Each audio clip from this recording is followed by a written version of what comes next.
कहानियों का भंडार, जादुई संसार।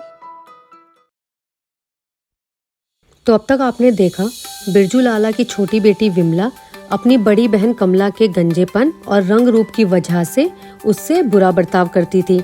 इस सब से तंग आकर कमला ने घर छोड़ के जंगल में ही रहने का फैसला किया। तो आगे देखिए कि कमला के साथ जंगल में क्या क्या होता है और विमला को उसके कर्मों की सजा कैसे मिलती है। अब आगे देखिए। मेरा परम सौभाग्य है कि मुझे इस स्थान पे आप जैसे साधु के दर्शन प्राप्त हुए। मुझे आशीर्वाद दीजिए बाबा। तुम कौन हो पुत्री? इस घने भयानक जंगल में तुम किस काम से आई हो? आप तो अंतर्यामी है बाबा, आपको तो सब कुछ पता है। अपने दुख की बात मैं अपने मुंह से कैसे कहूँ? मुझ पर दया कीजिए बाबा।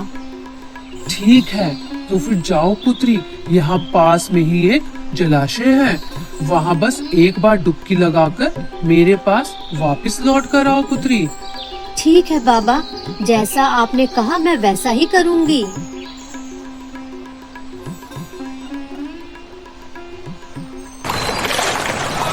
मेरे मन को शांति दीजिए प्रभु। अरे अरे ये क्या? ये कैसा चमत्कार है? मैं इतनी सुंदर हो गई हूँ। मेरा रूप इतना सुंदर हो गया, मेरे बाल इतने लंबे। निश्चित ही साधु बाबा का चमत्कार है। मैं उनके पास वापस फिर से जाऊंगी। बाबा आप महान है बाबा। अरे अरे, ये क्या कह रही हो पुत्री? उठो उठो, ये लो पुत्री, यह टोकरी तुम्हारे लिए है। क्या कहा आपने? ये गहनों से भरी टोकरी मेरे लिए है बाबा? पुत्री, यह गहने रत्न सब निकाल भी लोगी, टोकरी खाली कर देने पर भी वापस भर जाएगी। पर मुझे ये सब क्यों दिया बाबा? मुझे ये सब नहीं चाहिए।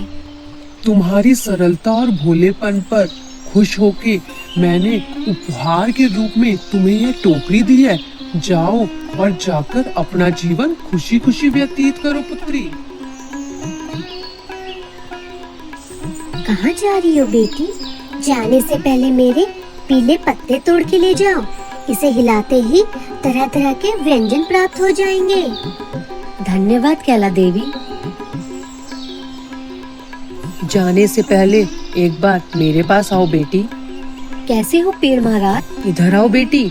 मेरे पेड़ पर जो सूखी डाली दिख रही है उसे तोड़ लो और उसे हिलाते ही सिर्फ सूती ही नहीं, रेशमी, मलमल हर तरह के कपड़े मिल जाएंगे तुम्हें। धन्यवाद पेड़ महाराज, आपका यह उपकार मैं जिंदगी भर नहीं भूलूंगी। ओ विमला, मुझे नहीं पहचाना क्या?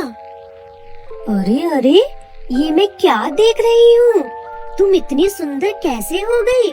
इतना गोरा रंग, इतने लंबे बाल। बताती हूँ, सब बताती हूँ। पहले भीतर तो चलो, जरा सांस तो ले लूँ मैं। हाँ, जल्दी चलो। तुम्हारी बात सुनने के लिए मैं बहुत बेचैन हो रही हूँ। तो ये सब हुआ था मेरे साथ। अब समझ गई तुम कि क्या हुआ था। पर जो भी कुछ हुआ बहुत ही अच्छा हुआ। चलो अब हम दोनों इसे आपस में बांट लेते हैं। अभी कुछ हुआ कहाँ है? कांड तो अब होगा। अब मैं जाऊंगी जंगल और उसके बाद देखना क्या होता है। और इन रत्नों की बात कर रही हो तो रत्नों को तुम ही रखो। देखना मैं तुमसे भी ज्यादा रूपवती होके लौटूंगी।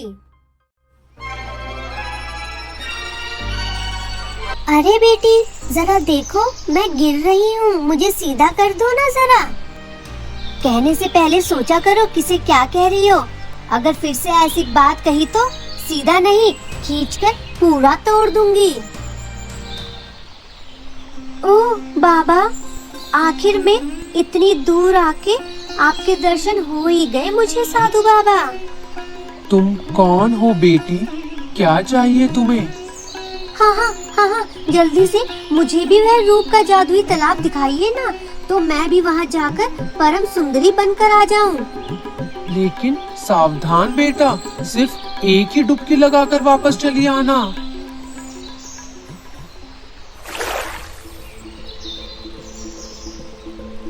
अरे अरे, ये क्या, मेरा रंग कितना सुंदर और निखर गया है।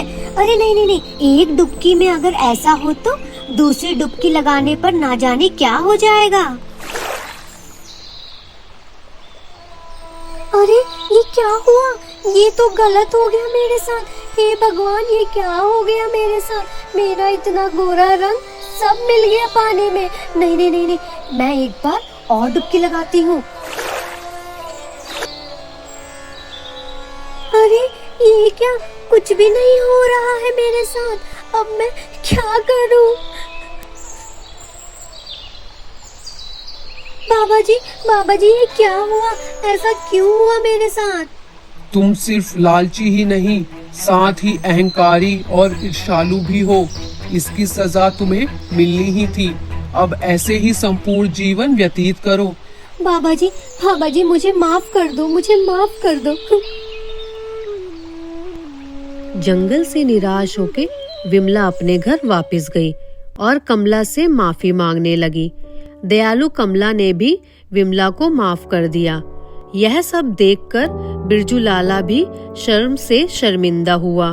उन्हें भी अपनी गलती का एहसास हो गया और तीनों ने अपना जीवन खुशी खुशी व्यतीत किया।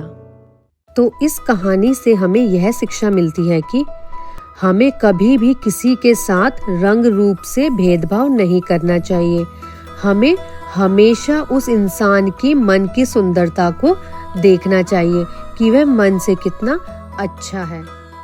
वीडियो देखने के लिए थैंक यू। और आगे ऐसे ही मजेदार और रोचक कहानियां देखना चाहते हैं तो please like, share and subscribe my channel जादुई संसार।